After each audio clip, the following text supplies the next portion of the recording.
شكون قال لهم حيدوا العيد؟ علاش حيدوه؟ كيفاش هذا الشيء اللي كيوقع؟ واش حنا دوله اسلاميه؟ شنو واقع في هذه البلاد؟ اش هذا الشيء؟ الخضره تزاد، المطيشه تزاد، اللحم تزاد، السر ديال النقاص ولا 5 دراهم.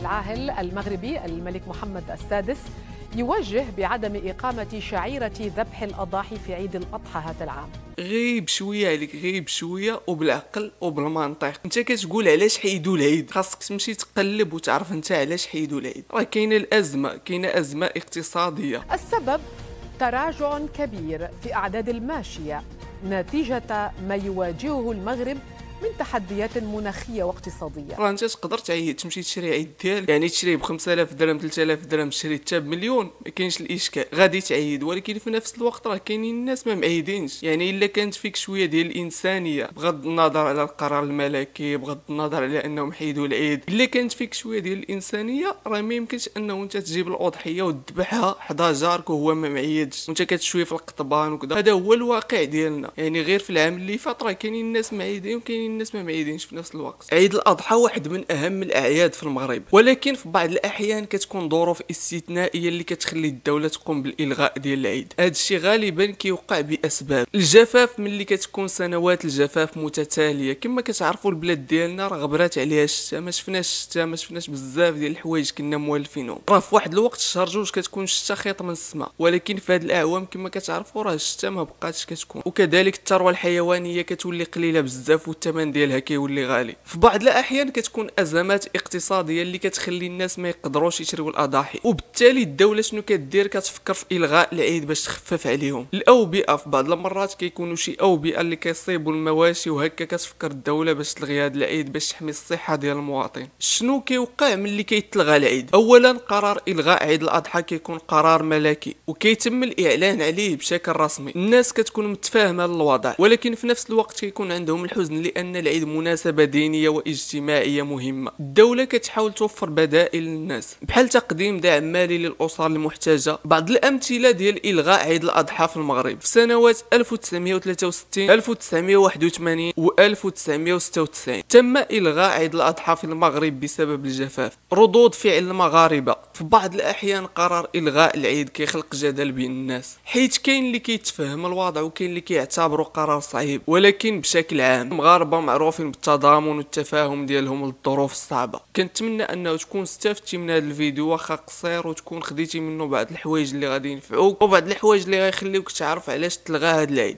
وراه حتى حنا ما كرهناش يبقى العيد كما هو ونعيدو، ولكن نعيدو كاملين، يعني ما يكونوش استثناءات. الا نعيدو كاملين، كل دار تكون عنده اضحيه ديالو ويعيد بخير وتا هو يشوي القطبان ونأديو الشعائر الدينيه ديالنا. ولكن باش النص ديال المغاربه يعيدوا والنص لا، راه ما متفقش مع هذا الوضع. يعني احسن حاجه ما يكونش العيد. يعني دوك الناس اللي كانوا كيتقاتلوا باش انهم يجيبوا الاضحيه ولا يشريوها بواحد الثمن اللي خيالي، ما غيبقاوش يعانيوا من هذا الشيء. الملك هناهم، يعني ما غيبقاوش يكلفوا ريوسهم وما غيبقاوش يتسلفوا باش انهم يشريوا الاضحيه ديال العيد. انا هذا الشيء علاش متفق مع هذا القرار هذا، غير بالمنطق وغير بشويه عليك راه غادي تفهم كلشي وغتفهم الامور كما هي. حيت الا كنتي معصب وكتعصب وما فاهم والو وما مشيتيش تقلب، غادي تبقى تقول لا علاش حيدوا العيد، راه هو واحد الشعيره من الشعائر الدينيه، علاش حيدوه، علاش داروا. ولكن لا، غير بشويه عليك حتى تفهم الامور وسير قلب، غادي تفهم الامور كما هي، وغادي تقول بلي طبعا راه هادشي اللي كاين وهاد القضيه راه مزيانه. لانه الا كان العيد خصوصا في هذا العام راه غيكونوا بزاف ديال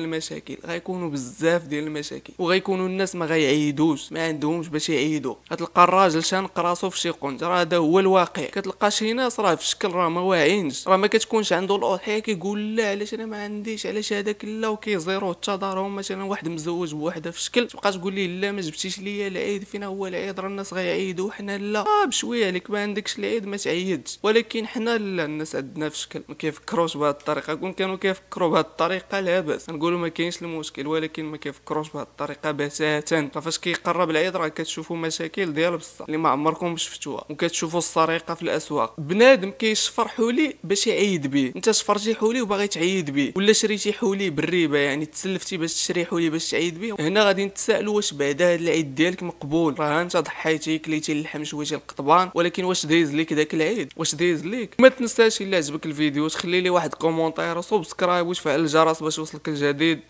تهلاو ليا فراسكم، نتلاقاو في الفيديو الجاي.